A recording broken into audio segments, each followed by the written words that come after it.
Good evening, ladies and gents. So this video is actually a response video to TotalBiscuit's WTF is Battle Chasers Nightwar. So I watched this video yesterday and I've decided to do this video today just to give people the chance to actually watch that video if you do indeed watch TotalBiscuit.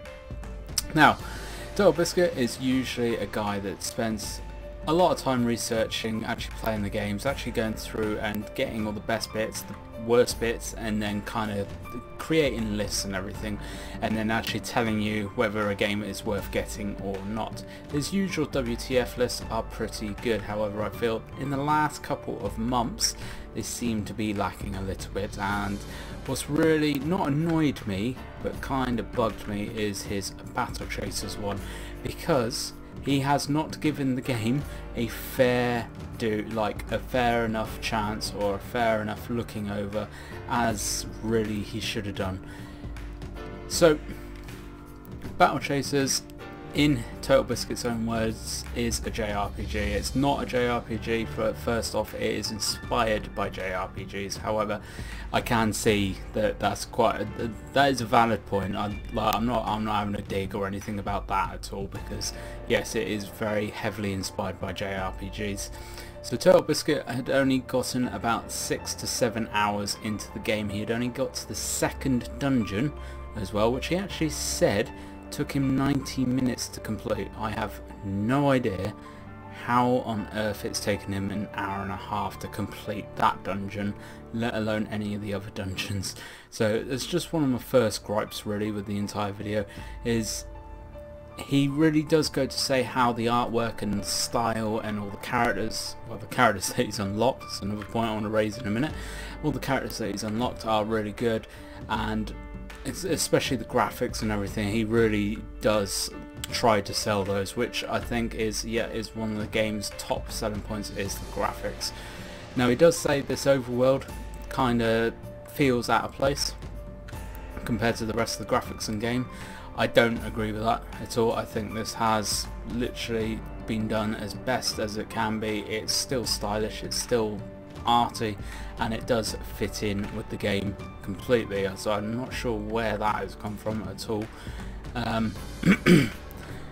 As I've already mentioned as well, characters, he actually only has the 3 default characters unlocked. He only has Calibretto, Gully and Garrison, for those of you that are actually playing through the game. Those are the 3 characters you get right from the start. You then get Nolan, Red Monica and then Alamad. He hasn't unlocked any of those guys at all, so he's not said anything about the characters as such, but this is where it started to occur to me that maybe he hasn't spent enough time playing this game, because a lot of stuff he hasn't even got unlocked yet. Like the enchanting stations he would have only come across a couple of times, the crafting tables he would have only come across a couple of times, which is another point he raises, is the fact that they're only in dungeons. They're not only in dungeons at all. You've got to actually upgrade your merchants in town to unlock the tables later on. The whole reason they're in the dungeons to begin with is to actually make people rerun those dungeons so they can get a real good feel for the game and really start exploring all the dungeons and getting loot and getting crafting materials, because all the dungeons are actually procedurally generated. They're different every single time, which he doesn't mention at all, which kind of is another point that kind of makes me think he hasn't actually done as much research as he should have done into this game. So I should have said this right at the start. This isn't just a dig video or a personal attack on TotalBiscuit. I wouldn't say I love the guy, but I'm very into TotalBiscuit. He is very highly influential in the business, but I think having that influence and having that not such power but that kind of grasp on the community, he needs to give games a fair chance, and especially games like Battle Chasers, because you need to put a lot of time into this game to actually experience it in its fullest and to experience the systems and everything in the game that you really do need to experience before you start reviewing it. So another point that he does not mention whatsoever is the price of the game. The price is, I think, about £20. It's not a AAA title. It is priced as such. It's priced as not a AAA title. So he doesn't mention anything about the price at all. Again, kind of giving off the wrong impression to people which are obviously trusting him to actually have had a look at it and actually seen if it is worth the value of the money that's actually being asked for it. Yes, money is subjective, and obviously I'm going to think something's cheap or expensive that you may think is the other way, but we all have a bit of a good idea of what's cheap and what kind of things a game needs to actually make it worth its while and worth its weight in gold. So it's just another point. Usually he does mention it. I don't know why he didn't with Battle Chasers. It's very strange. He seems to have left a lot of stuff out about Battle Chasers, which really has done him a bit of a discredit completely. So another thing that he's totally neglected to mention is the soundtrack. Anyone that has ever played an RPG, a JRPG, will know the soundtrack forms a major part of that game. Yes, you do not sell games just on the soundtrack alone, but it is a major part of a game. So major it needs to be mentioned when someone's doing first impressions or a review type video of a game.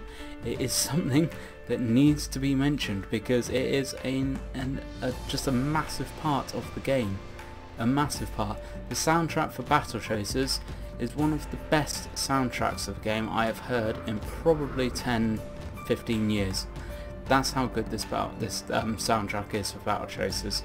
So not even mentioning that in a video which you're trying to describe this game to people is quite a bad thing. I'm really not sure why he hasn't said anything about that. It's quite shocking for him actually.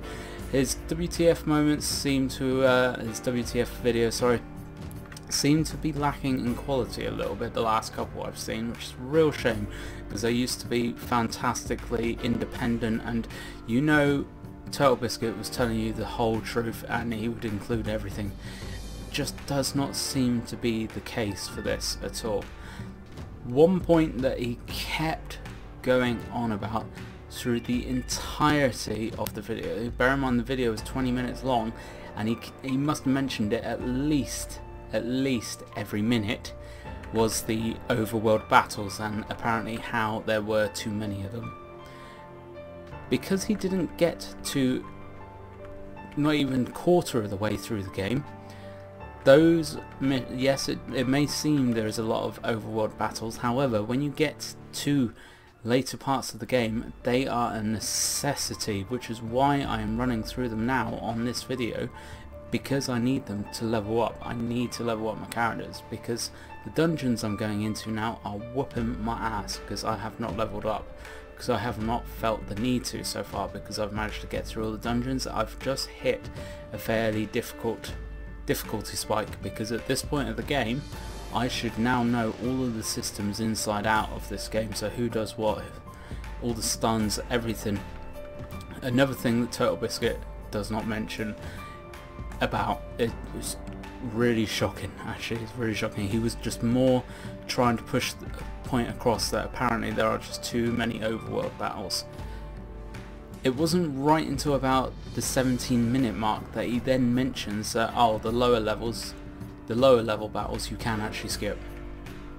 If you're going to be saying there are too many battles in an overworld map, mention the parts where you can actually skip the ones that have no relevance to you and are not appropriate to your level right at the beginning where you start actually talking about it. Leaving it about almost 20 minutes before you mention that, not a lot of people are going to be getting to that part of the video, and he damn well knows that. So I don't think he's tried to hit Battle Chasers with any negative publicity or anything of the sort, but like I said, it just, the quality of his WTF videos recently seem to be lackluster. So that's where I'm going to leave this video though, guys. Leave a comment down below, let leave a comment down below letting me know what you think of not only this video where I'm actually raising some of these points. If you haven't, go and watch his video, go and watch TotalBiscuit's video. I'll link it in the description box below for you. Have a look and see if you agree with me on some of these points, because like I said at the start, it didn't piss me off as such, but it has bugged me slightly, because he doesn't seem to have given this game nearly enough time, of which he usually does with most other games. So it kind of leads me to believe that he wasn't actually overly interested in this game at all and didn't give it a fair enough chance in actually reviewing it and doing his WTF video about it. Like I said, leave a comment below and let me know what you think, not only of my video but also of his. If you've enjoyed this video, please do hit that like button, that sub button. Loads of Battle Chasers stuff coming up and already on the channel, so if you are looking for anything, it may already be there, so go back and have a look. Thank you very much for joining, folks, and as always, I'll catch you in the next one.